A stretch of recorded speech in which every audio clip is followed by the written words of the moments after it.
she wants to miss out on a meal, I guess she's gonna miss out, ain't she? Oh, she'll be up here in a minute. Come on, girl. Come on, Belle. Ain't it amazing how dry it's got? This pasture is about crunchy. Come on, cows. I'm gonna tell you, I don't know what it is. The flies have been awful the end of this summer here. Well, hopefully we're fixing to take care of them again. Come on, y'all. Oh man, this sprayer does a lot better That than that does do other a whole lot better. She's the worst though, that black cow. Come on, Candy Boo. See, Candy ain't got a ton on her, just right around the bottom.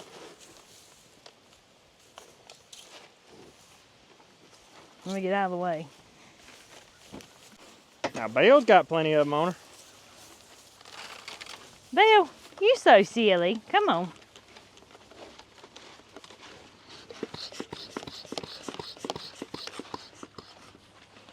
Well, I'm tickled though. They've all put their weight back on. They look good going into wintertime.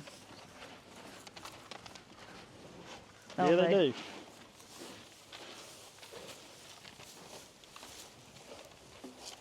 Try not to get it in their food. Just get it on them. I'll have to take it with me when I go over to them calves tonight too. Hey y'all, it's Megan and Andy. Welcome back to the channel. Glad y'all are here today. Come spend a little time with us today. I guess they're probably gonna have to just put up with me in this one, ain't they? Mostly you, yeah. I got a side project I'm working on down here that I got a friend over here helping me with, and let's just say that it's a project I started last winter and I hadn't had time to get back to till now. Well, I've hired him to come and hopefully at least get me to a closer point than I already was, but we'll show y'all that in a later video. Yep, here. that's a surprise for a later time, whenever that may be. But for right now, I wanted to help Megan get these cows sprayed. I swear the flies are awful, and I'll be honest with y'all, I know some people don't much like spraying fly spray on their cows, but I wouldn't want to stand out here and get wrapped up in flies. No. There he comes now. So I guess I got to go back down there and get to work. Yep. Well, tonight for supper, I've been at work all day today, but I put a pork shoulder in this morning, a boneless one, and boneless shoulders. I'm gonna slice it and make gravy. I'm gonna make me some collard greens, and I ain't decided what else gonna go with it. Biscuits or cornbread, sir? Biscuits. Since we're gonna have that gravy. I say biscuits. I was thinking biscuits too. Yeah, and I was supposed to still be in work right now, but y'all, it's got so dry, the grass is just brown and crunchy.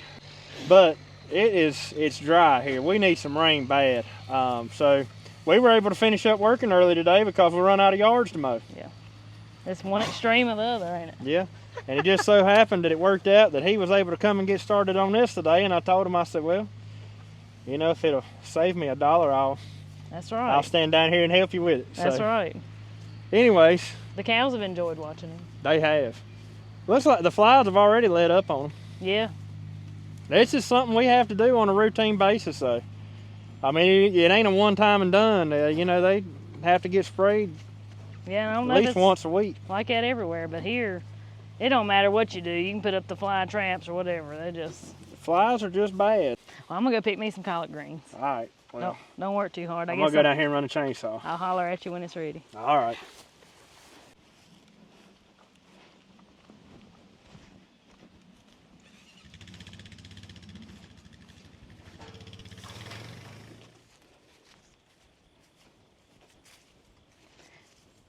If y'all seen the video the other day, I cooked me some collards for lunch. That one's already broke off, so I'm gonna cook him. Cooked me some collards for lunch, and I'm gonna tell you what, they were delicious. I could definitely tell they hadn't had no cold weather on them yet, because that always makes them a whole lot better. But they were delicious.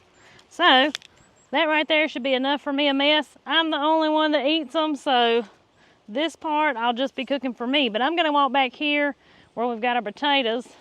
If I'm gonna be making pork and gravy, I've already decided I think I want some mashed potatoes to go with it. So, I don't even know if I've ever showed myself making mashed potatoes on the channel. I make them a lot, But I don't know. I don't remember. So, let's go get some potatoes.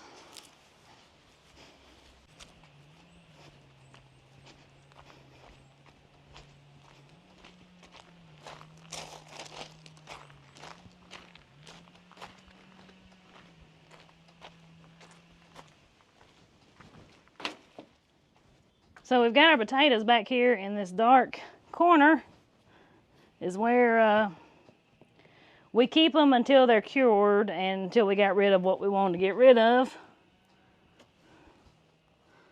I need to do something with that one. So they're not in their final resting place yet, and it won't be long we'll be putting them under the building in anticipation of cold weather coming.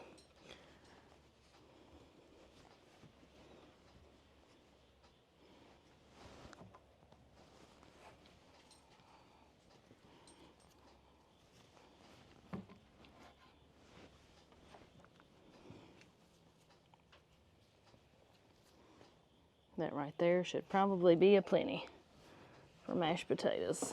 It don't take many.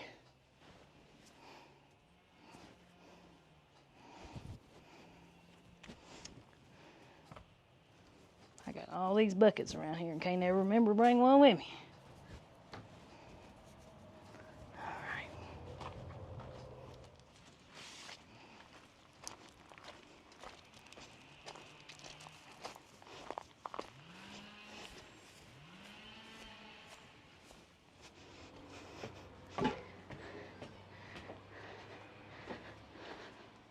Alright, just like anything else y'all hear me say, we're practicing time management. Now, I can't stress that enough, especially if you're not 100% accustomed to cooking from scratch.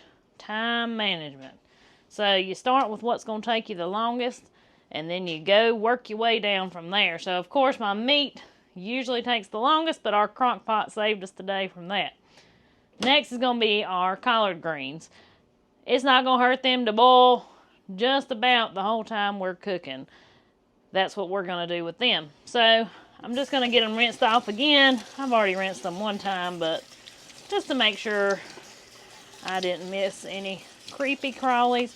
And with collard greens, you just shuck them right off of that big stem, and your pigs will enjoy that giant stem there. If you got pigs. If not, your compost pile will enjoy it.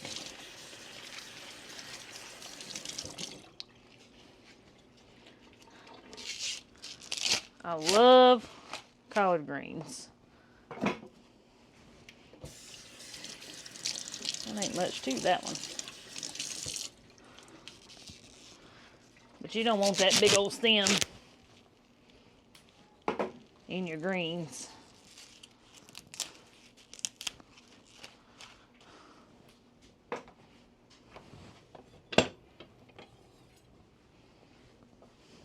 Now, the easiest way to do them after you shuck them off their stem like that is we're going to just take that wad of leaves. We're going to roll it up like that, like so. And we're going to cut us some strips.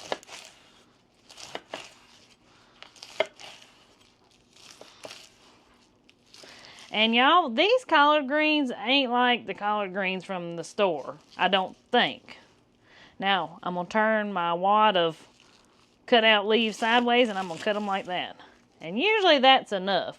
And I'm going to put that in my pot like that. But the reason I say I don't think they're like the ones from the grocery store because I don't have any trouble getting these things tender. I have never had trouble getting collard greens tender, and from videos I've watched and from comments and stuff, apparently there are sometimes you have trouble getting collard greens tender. And somebody suggested, I think it was baking soda, put a little baking soda in there and that helps them tender up.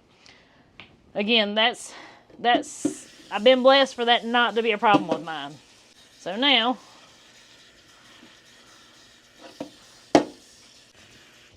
I've got these covered in water. I'm going to set them back here, bring them up bring them up to a boil. You can do one of two things to season them. Now, of course, plenty of salt and plenty of pepper will make them delicious.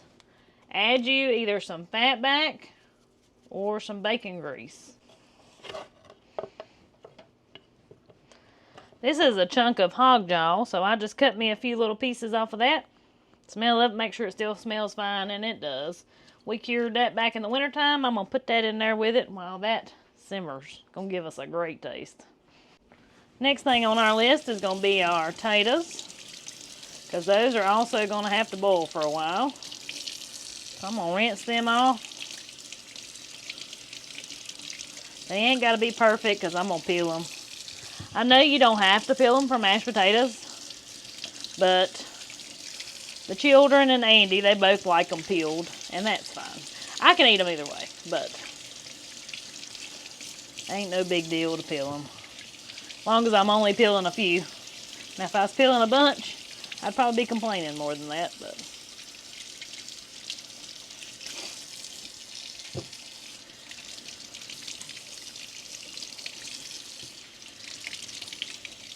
depending on how you like your mashed potatoes, whether you like them cream potatoes or if you want them kind of chunky mashed potatoes, is how long you cook your potatoes.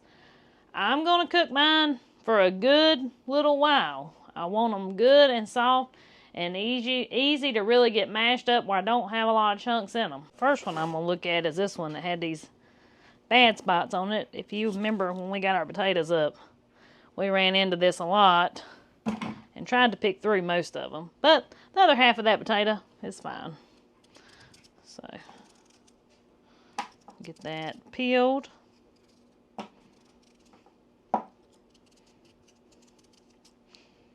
I hope all of y'all have had a great week so far. Got the weekend coming up. I actually went today when I got done working. I actually went down to the, well, I say down, over to an orchard that's kind of sort of local to us, and bought some apples. Actually, I say some apples. Y'all know what I done went over there and done. They had a section for canning apples. Now look, when you're making your mashed potatoes, I like to make them in chunks about like that. I mean, in reality, I guess you could put the whole potato in there, but the smaller your chunks are, the quicker your potatoes is going to get done. But they had a spot, which this particular orchard, I like going there anyway, because they have a spot for like canning stuff.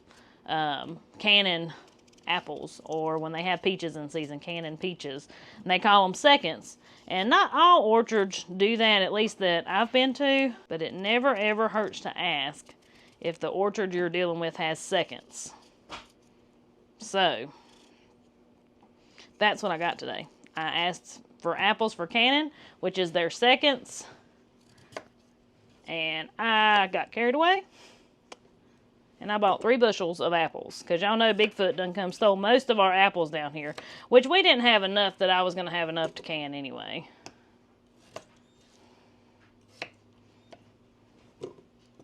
Not as much as I want to do, because I like to make applesauce. That's probably my biggest thing. I haven't made apple butter in a couple years, so apple butter is on the list. No, I ain't going to be standing outside over a giant copper pot. I do wish I had one, but I don't know when I'd have time to make that much apple butter anyway. I usually make my big pot full.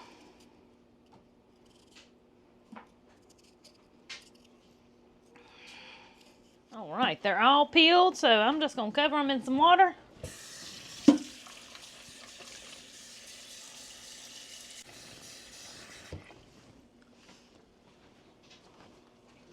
And I'm just going to let these boil. So next on the list, because our potatoes are going to take a while to boil, next thing we're going to do is we're going to make our biscuits. I hadn't thought about it, but I haven't showed making biscuits like in a hot minute on the channel. I make biscuits all the time. I just ain't showed it. So I thought it was about time I showed you again how I make my biscuits. I make them all kinds of ways actually. But here lately I've been on a different kick. That's what I do. Like, for a while, I'll make them a certain way, and then I'll change it up. Like, I don't know, 3 or 4 different ways I like to make biscuits. But this is an easy way. Very simple. The biscuits have a nice fluffy texture. So they're soft. This is one of my favorite ways. I think I say that about all of them. But this is one of my favorite ways. So, I've already got my oven heated to 425 degrees. I've already got my pan in there heating up. So, we got to get all this mixed together here. So, for today's biscuits, we're going to start off with 2 cups of self-rising flour.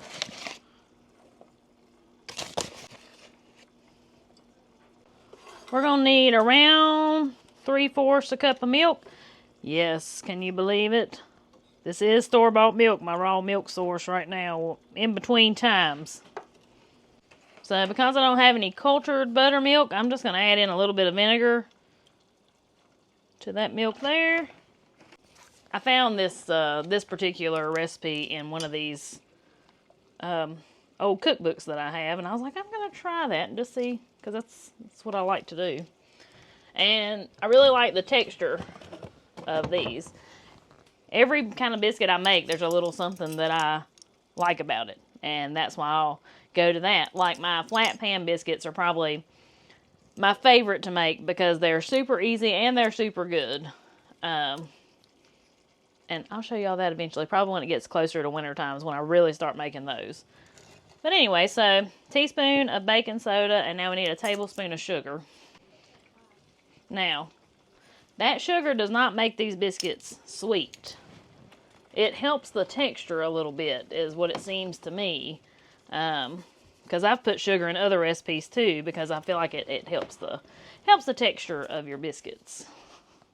We're going to do a tablespoon of butter and a tablespoon of lard, or around about it anyway.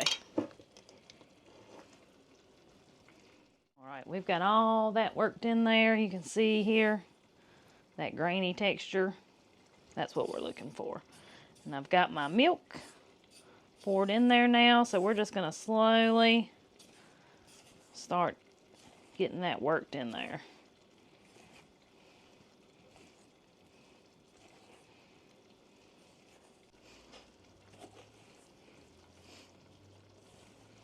Alright, we've got a good sticky dough. That's what we're looking for our biscuits.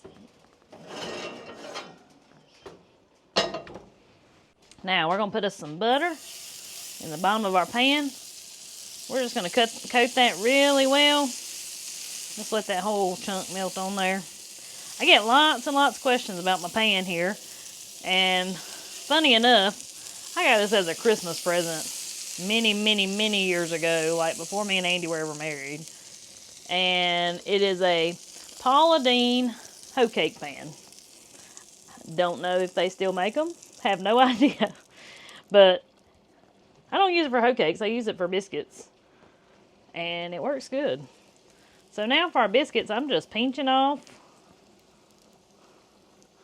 pieces of our dough here. And just make you some little balls. Like so. They don't have to be perfect to taste good.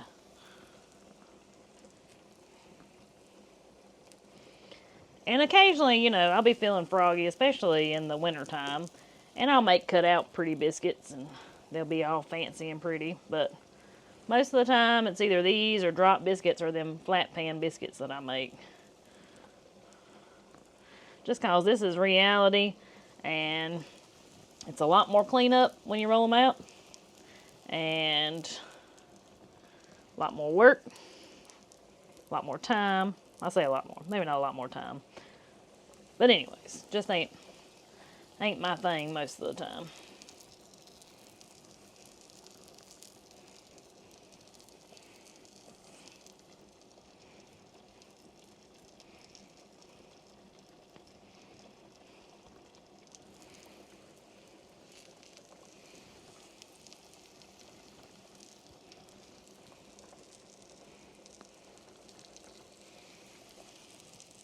Nope, there's going to be a little one.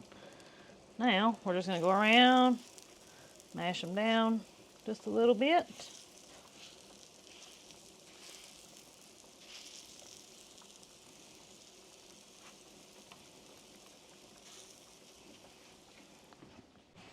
go through and just put a little butter on the top if you want. You can skip that step. I like to do it though.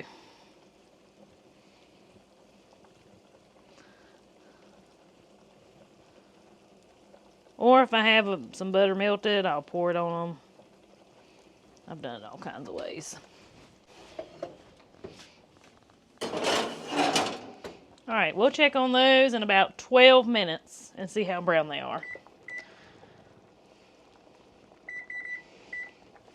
So our next side that I'm going to make is cooked apples, fried apples, whatever you want to call them. Cooked apples, baked apples, fried apples. Fried apples, I guess you'd call them. We're going to add about a half a stick of butter to my cast iron pan. I thought these cooked apples, what better time, because I went to the orchard and we've got pork. Pork and apples always go so good together anyway. So I'm going to melt that butter and I'm going to get us out just a couple of apples. Look at these beautiful apples, y'all. Look at that. Wonderful. I think I'll do one more.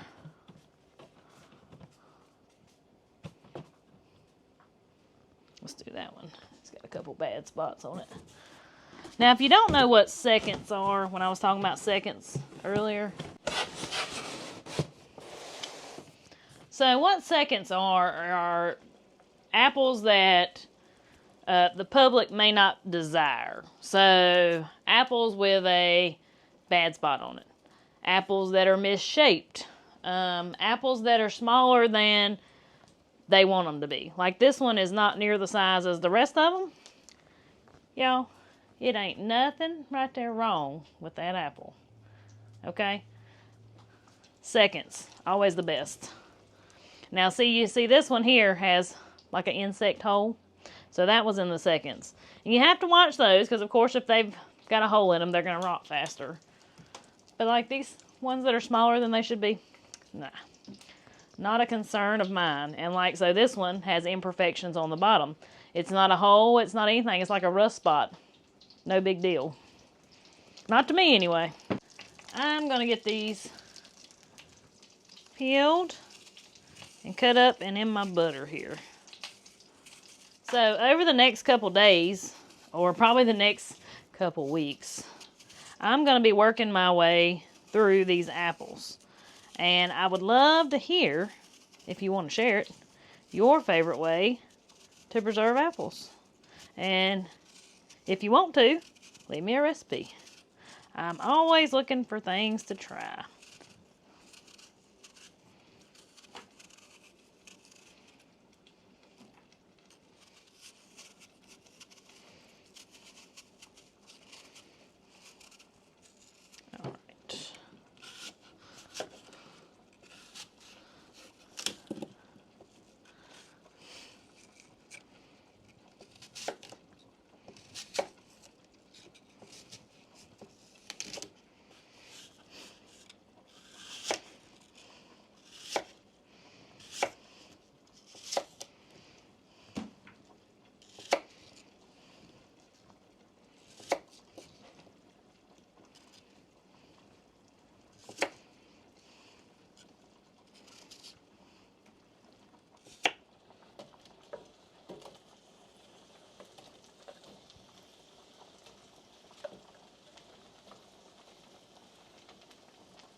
Alright, so I'm going to do a little brown sugar just to kind of make them like a syrup.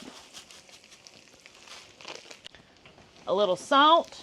Don't forget the salt on your cooked apples. It makes a big difference. Just a little sprinkle there. Now, this Redmond's real salt. You do have to use a little more than your regular table salt.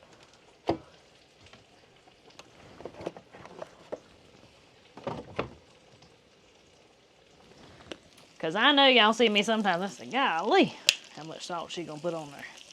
But you have to use a little more of it. So that was a little cinnamon, a little sprinkle of nutmeg. I mean, use whatever seasoning you want. You don't like cinnamon or you don't like nutmeg, don't worry about it. No worries. So now I need to get my roast out and let that be resting. And we need to get our gravy made. And we are getting real close to eating supper.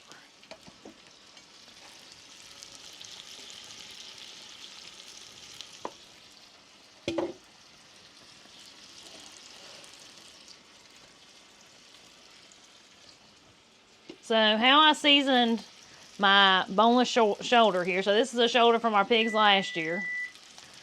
There's our biscuits. Let's check them.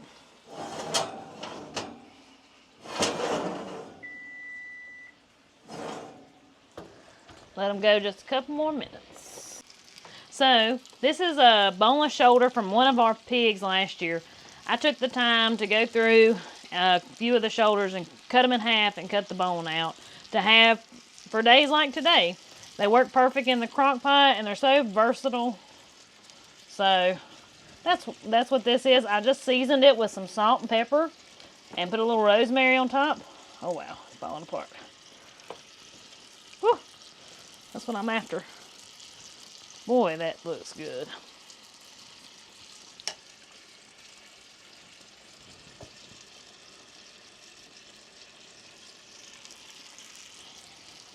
I don't know how much we're going to be slicing this.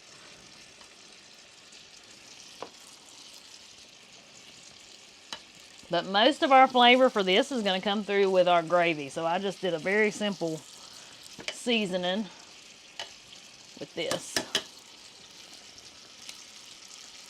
Of course, lots of garlic in true Megan fashion. All right, Megan, what you going to do now? I'm going to move. Now, this is where I start running into trouble.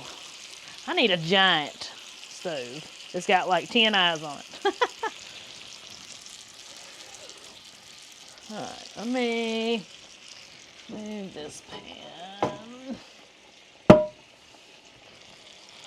I'm gonna move them. It's like what do they call it? Musical chairs. That's what it is. Musical chairs of the pots.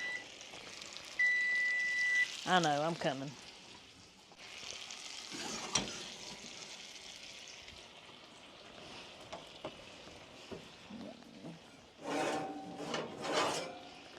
There are our biscuits.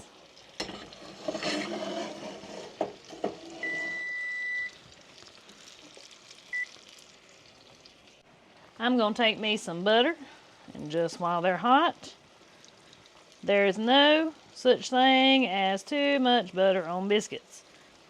If you remember that, you'll be the best cook there ever was. Actually, too much butter for anything.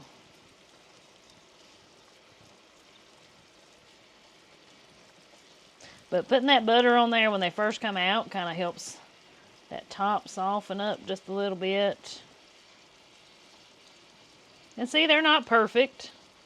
I didn't expect them to be. But they're going to taste great.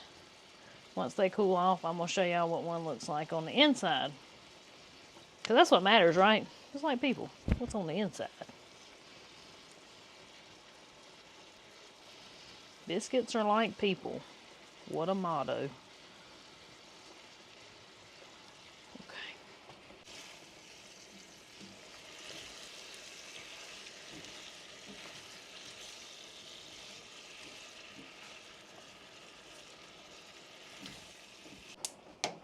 Before I make my gravy in this pan, I've got to put the finishing touch on my collard greens. So, some people eat them straight out of the pot like that. I like to do one last little step here. And I know some of y'all know what I'm fixing to do. In my opinion, this step right here is what makes them. Alright, now, I'm going to drain my collard greens best I can. You ain't got to get it all out. And we're going to put them straight in that bacon grease right there.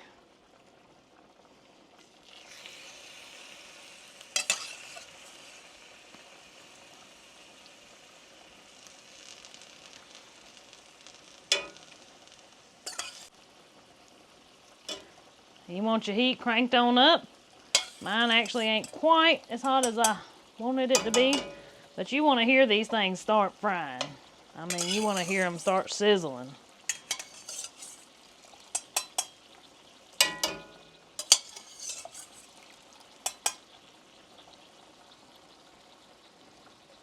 Season them up ever how you want them. I like this slap your mama on them. Really gives them a good taste. And I just let them do this for just a few minutes to kind of get some of that bacon grease.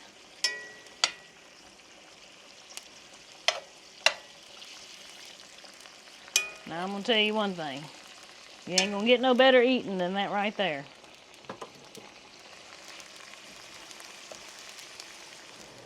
Now, to put the finishing touches on it while they're finishing cooking, we're going to add just a drop, about like that, of apple cider vinegar. I don't know what the difference is putting it in there while they cook versus putting it on there after they're in my bowl.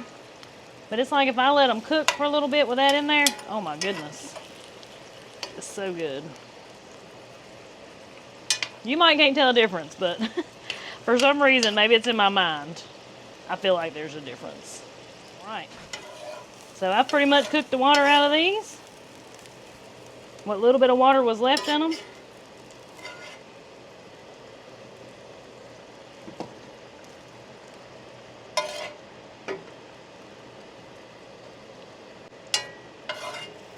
And I'm just going to tell you what, I cannot wait to eat those.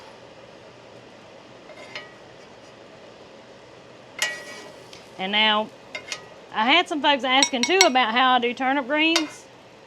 I do them the exact same way. I mean, to the T. Exact same way. Boil them till they're tender, and then finish them off by doing a little frying in the pan. So, now I gotta get my pan washed out so we can make our gravy. Alright, so for our gravy, we're gonna put a couple little pieces of butter in there. I want enough butter to cover the bottom of my pot. Alright, so once our butter is melted, I'm going to sprinkle probably 1/4 cup of flour in there.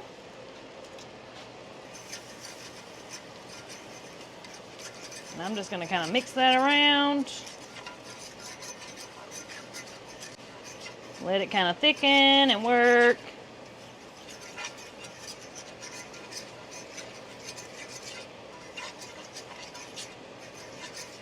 Now, for our liquid, is going to be our broth.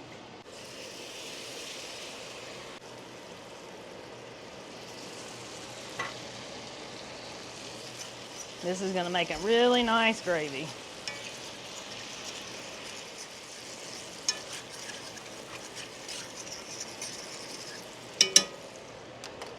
We're going to throw in some Worcestershire sauce.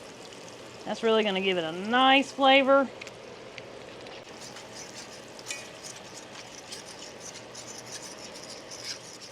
And I want it just a little thinner than this. So let's add in some more broth.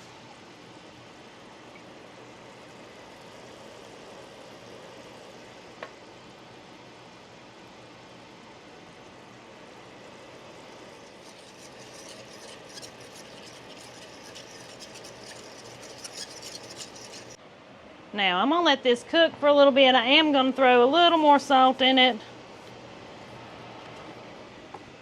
And black pepper.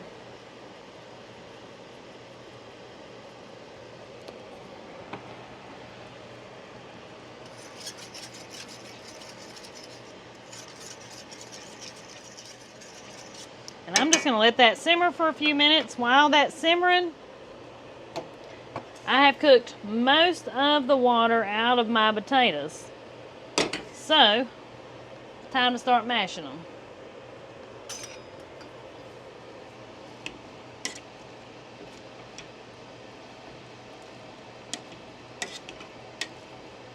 Always remember with mashed potatoes, you can always add liquid, but you can't take liquid away. That is a good rule of thumb with mashed potatoes.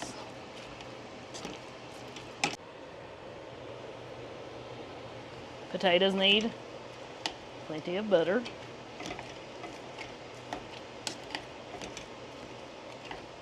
And we're going to start slowly adding in some milk. This is going to give us a real smooth, velvety texture, which is what I am looking for. But you'll be surprised how much liquid potatoes drink. And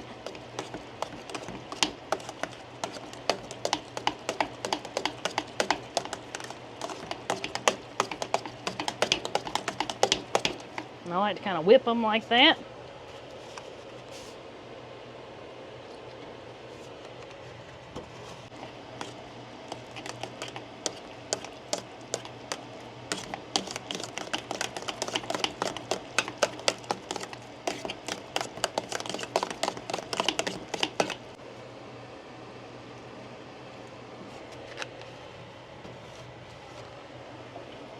Now you can add anything you want to them. Sometimes I like to put in a little sour cream. I just don't have any sour cream right now. Sour cream gives them a good little different taste. There we go. Alright. I'm pretty pleased with that texture. So of course, salt and pepper.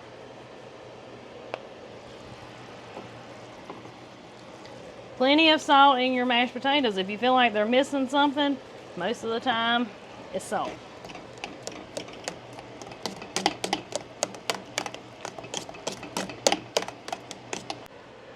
So I'm going to do a quick little taste test just to see.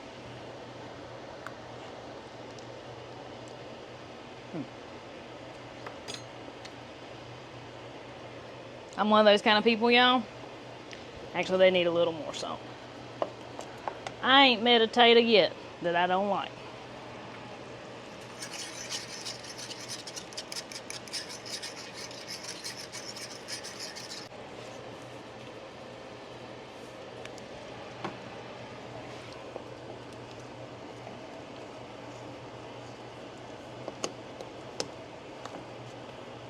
And just like that, this full course meal is done. I say full course because I got leftover chocolate pie from yesterday that I made. And it took me right at about an hour, not counting the meat that I put in the crock pot this morning. Don't be ashamed to use your crock pot. Your crock pot is your friend. When I was working full time, I used the crock pot almost every day because I still wanted to cook for my family without relying on restaurants and things and cooking our own food. I wanted to cook our own food. Excuse me, y'all. There's some pepper that has tickled my nose. But I still wanted to cook for my family and cook our food that we were growing. And so the crock pot was an easier way for me to do that. And so even still to this day, if I know I'm going to have a busy day, I ain't scared to pull out that crock pot. And I'm going to tell you, that's been a good one. That's one of these cheap Hamilton Beach ones, I think, from Walmart. It's got a big dent in the side and everything else. And yeah, it still just keeps on and keeping on. It's a good one. But anyways, let me go holler for Andy and the kids. We'll fix us a plate, and we're going to call it an evening. It actually looks like it's going to come up a storm outside. Supper is served. Mashed potatoes, cooked apples, biscuits, gravy, and the meat. So I thought we would just chunk up the meat like I was telling you earlier. All right. We got a little bit done up there. Did you? Down there, however you want to say it. I was planning on going back down there and working, but I do believe that we might be fixing to get some rain. Yay. So I'm not going to complain. Let it rain me out of work. Is that right? That's right. We need it. That's right. Yeah, it went from a monsoon to a desert. Quickly. Mm-hmm. Or a rainforest to a desert, I guess you would say. Well, even if it don't rain, it's so humid out there that, like, it's missing one good chance if it don't. I was going to, like, slice this a different way, but it's so tender, it's just... It's falling apart, just coming apart, yeah. Well, you said it's cooked all day, right? Yeah. Yep. And this ain't one of the salted ones. It's just one of the regular ones. Oh, okay. This is one of those meals that, when you ain't got time to really do much cooking, you use that crock pot, don't you? Mm-hmm. Crock pot comes in real handy for that kind of stuff. Yeah, it does. I ain't ashamed of it. Look, I can't even pick it up. I'm going to have to use my hands. Oh, I also got you a big bowl of collard greens over there. Do you? Yeah. Well, I'll be sure to eat them. Now it's slicing once you get in there deeper. Oh, is it? Yeah. Still falls apart easy, but it is slicing. And these are the apples that I got today. Yeah. I'm looking forward to the apples. I love apple season. Turn it up. There you go. See, it's more than it looks like. That's some pretty gravy. Thank you. I would hope you didn't expect no different. Look at there. Looks pretty good. Yum, yum.